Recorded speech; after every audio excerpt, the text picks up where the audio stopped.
ഇടുക്കി അടിമാലി താലൂക്ക് ആശുപത്രിയിൽ ജീവനക്കാരുടെ അനാസ്ഥ മൂലം ഗർഭസ്ഥ ശിശു മരിച്ചു എന്നൊരു പരാതി ഉയർന്നിട്ടുണ്ട്. മാങ്കുളം കുറത്തിക്കുടി സ്വദേശികളായ ആശ ഷിബു ദമ്പതികളുടെ കുഞ്ഞാണ് പ്രസവത്തോടെ മരിച്ചത്. ചികിത്സ കിട്ടാത്തതുകൊണ്ടാണ് സംഭവിച്ചത്. ഞങ്ങളന്ന് വന്ന ദിവസം അഡ്മിറ്റ് ആയിട്ടില്ലോ. ഇപ്പം എന്തിനാണ് അവർ അഡ്മിറ്റ് ആക്കി? എനിക്ക് വന്നതിന് ആർക്കും ഇടുക്കിച്ചല്ല ഈ കേരളത്തിൽ ആർക്കും വരും. ഞാനൊരു പാവമാണ്, എനിക്കറിയില്ല. എൻ്റെ അച്ഛനില്ല, അമ്മയില്ല, കുട്ടിയില്ല, 5 പിള്ളേർക്ക് വേണ്ടി ഞാൻ ജീവിക്കുന്നത്. എനിക്കതിനെ പ്രത്യേകിച്ച് വരുമാനം സംബന്ധിച്ച് എനിക്ക് മുൻപണിയില്ല. 4-5 ദിവസം ഞങ്ങൾ ആന എന്ത് കഴിഞ്ഞ് വഴി കിടപ്പിട്ടില്ല. ആന ഒരു 1-1.5 കിലോമീറ്റർ ഒരു ആന മുകളിൽ ഞങ്ങൾ വണ്ടിയിൽ പോയി പേടിച്ച് ഞങ്ങൾ അന്ന് വന്നതെന്ന് പറഞ്ഞ് ഭയങ്കര ആനക്കൂട്ടം നടയിൽ കൂടിയാണ് ഞങ്ങൾ വന്നത്. അതേസമയം ചികിത്സാ പിഴവ് സംഭവിച്ചിട്ടില്ലെന്ന് അടിമാലി താലൂക്ക് ആശുപത്രി സൂപ്രണ്ട് പ്രതികരിച്ചു. കുഞ്ഞിന്റെ ഹൃദയമിടിപ്പിൽ പ്രശ്നമുണ്ടായിരുന്നുവെന്ന് നേരത്തെ തന്നെ ബന്ധുക്കളെ അറിയിച്ചിരുന്നു എന്നാണ് ആശുപത്രിയുടെ വിശദീകരണം.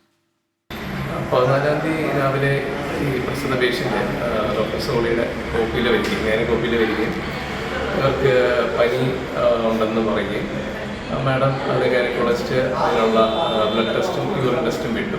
അതിനുശേഷം ലേബർ റൂമിൽ വെച്ച് ഇവരെ കാണുകയും ഇവർ പരിശോധിച്ചതിന് ഇവരുടെ ഹാർട്ട് ബീറ്റും കുട്ടിയുടെ ഹാർട്ട് ബീറ്റൊക്കെ പരിശോധിച്ചു. അതൊന്നും കുഴപ്പമില്ലെന്ന് മനസ്സിലാക്കി.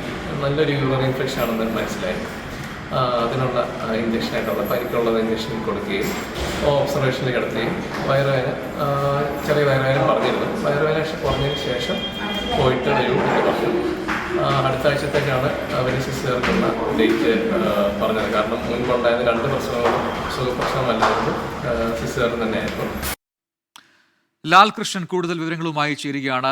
ലാൽ, പലയിടങ്ങളിലായി ആശുപത്രികൾക്കെതിരെ, സർക്കാർ ആശുപത്രികളെതിരൊക്കെ വലിയ പ്രതിഷേധമൊക്കെ ഉയർന്ന സമയമാണ്. ഇപ്പോൾ അടിമാലി താലൂക്ക് ആശുപത്രിക്കെതിരായ ഈ പരാതി, അതിൽ 2 വാദങ്ങളും നമ്മൾ കേട്ടു, ആശുപത്രിയുടെ വിശദീകരണം നമ്മൾ കേട്ടു. നമുക്ക് മനസ്സിലാക്കാൻ കഴിയുന്ന കാര്യങ്ങൾ എന്താണ്? ഈ ഗർഭസ്ഥ ശിശു മരിക്കാനുള്ള കാരണം അത് അവിടുത്തെ ജീവനക്കാരുടെ അനാസ്ഥയാണ് എന്ന് എന്തുകൊണ്ടാണ് ഈ കുടുംബം പരാതി ഉന്നയിക്കുന്നത്? അതിൽ ഡോക്ടർ നൽകിയിരിക്കുന്ന വിശദീകരണം അല്ലെങ്കിൽ ആശുപത്രി അധികൃതർ നൽകിയ വിശദീകരണം, അതെന്താണ് അതിൻ്റെ കൂടുതൽ വിശദാംശങ്ങൾ? ലാൽ. പ്രജിൻ, കഴിഞ്ഞ മാസം അതായത് ജൂൺ 14-ാം തീയതിയും 15-ാം തീയതിയും നടന്ന സംഭവങ്ങളെക്കുറിച്ച് പറഞ്ഞുകൊണ്ടാണ് ഇപ്പോൾ പുതിയ ആരോപണങ്ങളും പ്രത്യാരോപണങ്ങളും ഉണ്ടായിരിക്കുന്നത്. ഈ സംഭവവുമായി ബന്ധപ്പെട്ടുകൊണ്ട് നിലവിൽ പോലീസിലും അല്ലാതെയും നമുക്കറിയാൻ കഴിഞ്ഞ പ്രധാനപ്പെട്ട കാര്യം എന്ന് പറയുന്നത് 14-ാം തീയതിയാണ് ഈ ഷിബു ആശ ദമ്പതികൾ ഈ റൊട്ടീൻ ചെക്കപ്പിൻ്റെ ഭാഗമായിട്ട് ആശുപത്രിയിലേക്ക് എത്തുന്നത്. ആ സമയത്ത് ഡോക്ടറെ കണ്ട് ഗൈനക്കോളജിസ്റ്റ് ഇവരോട് 19-ാം തീയതി അഡ്മിറ്റ് ആവാൻ നിർദ്ദേശിക്കുകയായിരുന്നു. ഇത് പ്രസവം എടുക്കുന്നതിന് വേണ്ടി തന്നെയാണ് 19-ാം തീയതി അഡ്മിറ്റ് ആകാനുള്ള നിർദ്ദേശവും നൽകിയത്.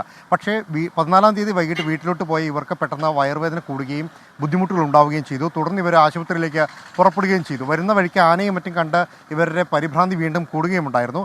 പക്ഷേ രാത്രിയോടുകൂടി താലൂക്ക് ആശുപത്രിയിലേക്ക് എത്തിയെങ്കിലും ആശുപത്രിയിൽ അനസ്തേഷ്യ എടുക്കുന്നതിന് വേണ്ടിയിട്ടുള്ള സൗകര്യങ്ങൾ ഉണ്ടായിരുന്നില്ല, അതിന് വേണ്ടിയിട്ടുള്ള സ്പെഷ്യലിസ്റ്റ് അവിടെ ഉണ്ടായിരുന്നില്ല. ഈ സാഹചര്യത്തിൽ പ്രസവം എടുക്കാൻ കഴിയില്ല എന്നുള്ളതായിരുന്നു പ്രധാനപ്പെട്ട കാര്യം.